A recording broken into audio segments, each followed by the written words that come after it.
Right now, there are over 7,000 languages spoken on planet Earth. People who live just a few hundred miles apart often cannot understand a single word the other says. Have you ever wondered why? According to the book of Genesis, this wasn't always the case.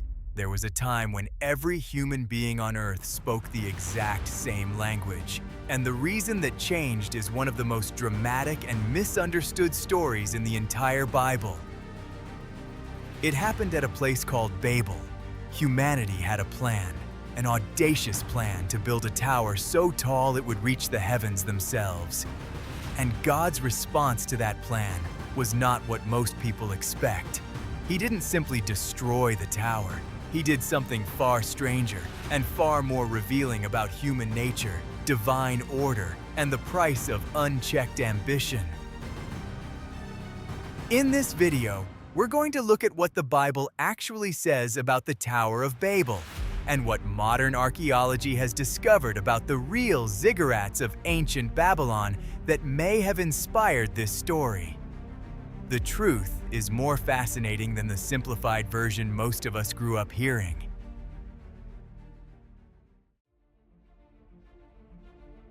To understand Babel, we need to understand the world that came before it. According to Genesis, after the Great Flood, Noah's descendants spread out and repopulated the earth. And crucially, Genesis 11 tells us explicitly, now the whole world had one language and a common speech. Every single human being descended from the same family, speaking the same words, sharing the same culture. Humanity, in this telling, began as one unified people. As they migrated, Genesis tells us they settled in a plain in the land of Shinar, which scholars identify with ancient Mesopotamia, the region of modern-day Iraq, between the Tigris and Euphrates rivers. This was the birthplace of the world's first cities, the first writing systems, the first organized civilizations. And it was here, in this cradle of civilization, that humanity made a fateful decision. Genesis 11 records their plan in their own words. Come, let us build ourselves a city with a tower that reaches to the heavens, so that we may make a name for ourselves and not be scattered over the face of the whole earth. Notice the motivation. It wasn't curiosity about the heavens. It was fear of being scattered and a desire for self-glorification. They wanted to make a name for themselves, not for God, for themselves.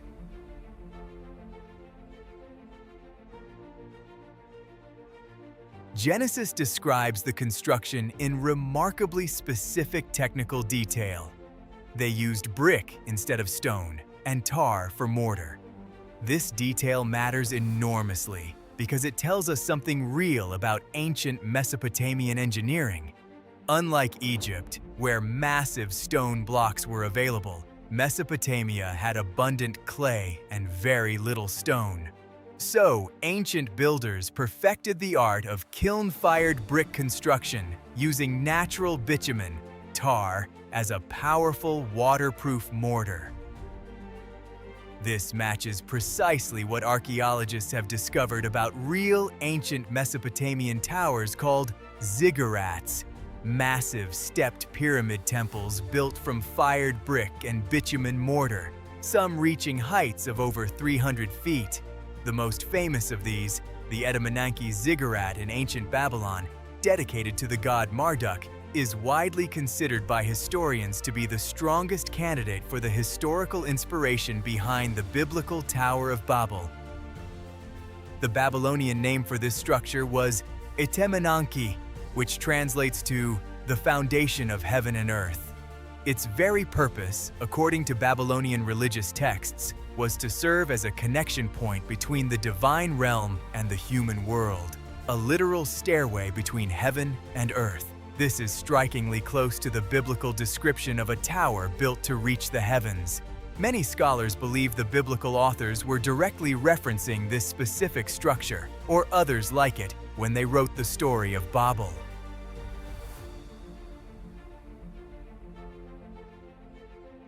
According to Genesis, God observed the construction and the unified ambition behind it and made a striking statement.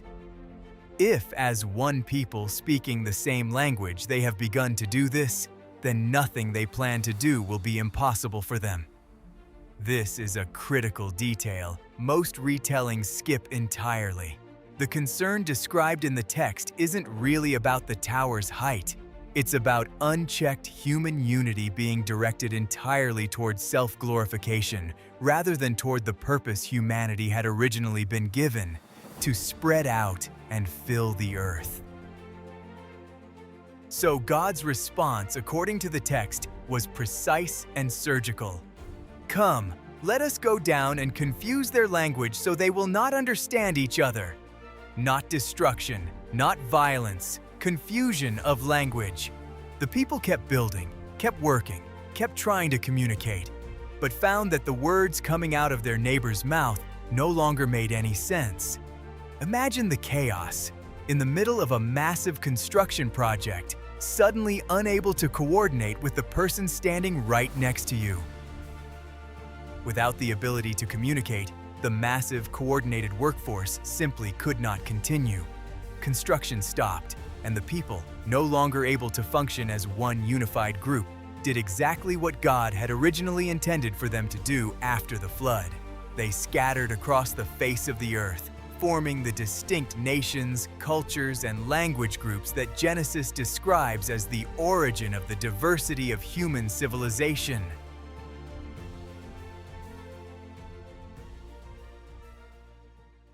Now let's step outside the biblical narrative and look at what we actually know from archaeology and history.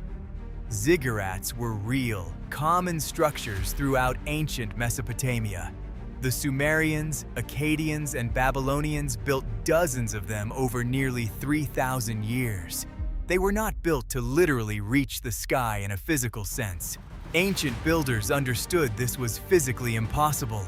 Instead, ziggurats served as elevated temple platforms, bringing the temple shrine closer to the heavens symbolically, where priests would perform rituals believed to connect the human and divine realms. The Etemenanki ziggurat, the strongest historical candidate for Babel, was actually destroyed and rebuilt multiple times throughout Babylonian history. The version most associated with the biblical story would have been rebuilt under King Nebuchadnezzar II around the 6th century BC, the same king who appears later in the Bible as the conqueror of Jerusalem. Greek historian Herodotus, writing around 440 BC, described visiting a massive tower in Babylon with 8 levels and a temple at the top. Likely this very structure, by then already legendary. Today, almost nothing remains of the Etemenanki. Centuries of warfare, the rise and fall of empires, and the simple passage of over 2,500 years have reduced what was once one of the tallest structures in the ancient world to little more than a foundation outline in the Iraqi desert. But its legend, both as an archaeological wonder and as the inspiration for one of history's most enduring stories, survives far beyond its physical remains.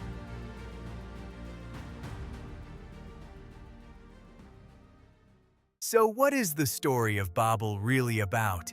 On the surface, it explains the origin of the world's languages and nations, but underneath that, it carries a much deeper warning, one that feels remarkably relevant even today.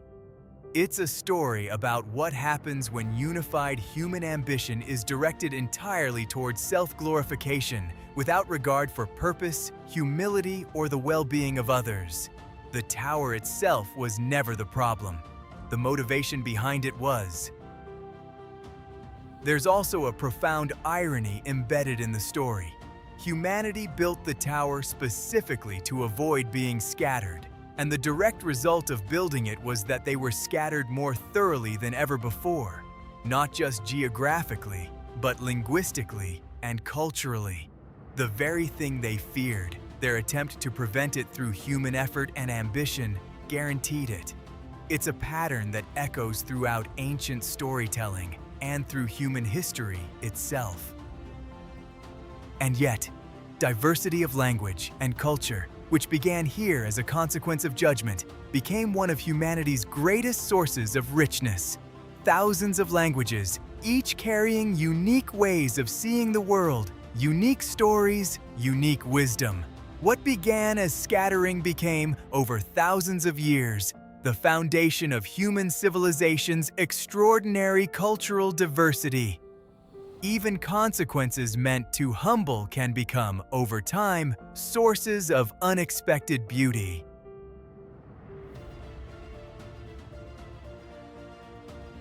The Tower of Babel is one of the shortest stories in Genesis, just 9 verses, and yet it explains something as fundamental as why thousands of languages exist on Earth today.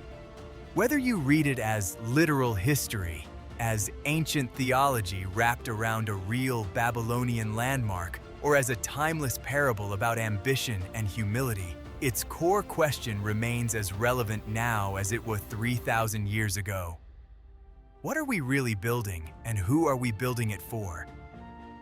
If this video helped you see a familiar Bible story in a new light, subscribe to Myth and Scripture. Every week we explore the greatest stories of the Bible, mythology, and the ancient world, and dig into both the scripture and the history behind them. Our next video takes us to Mount Olympus itself for the full story of Zeus, his rise to power, his betrayals, and the secrets behind the king of the Greek gods. That video is up next. See you there.